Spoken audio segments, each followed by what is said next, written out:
মালতীলতা। এই ছাড়ো তো, এখন আসার সময় হলো তোমার, কখন থেকে আমি অপেক্ষা করছি। ওরে রাগ করো না, তোমার জন্য একটা সুন্দর গিফট এনেছো, দেখো সোনার দুল। এনা পড়ো পড়ো, ধরো। করিয়ে দাও। বাবা, তুমি মার দুল ওই ওই কাকিমাটাকে পরিয়ে দিচ্ছ? আরে খোকা, হ্যাঁ এটা তোর মায়েরই দুল।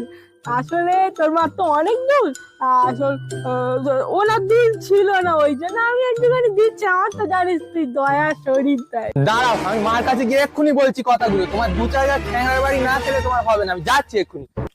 খোকা যাও না, তোর মা আমার মেরে ফেলতে হবে না, যাও না রে। এ বাবা, হেদোটা বাড়ি গিয়ে ওইরকম মার খাওয়া খাবে, সেই মার খাবে দুল দুটো দিয়ে যেতে পারতো। এটা আমার টাইম ফেস্ট হলো।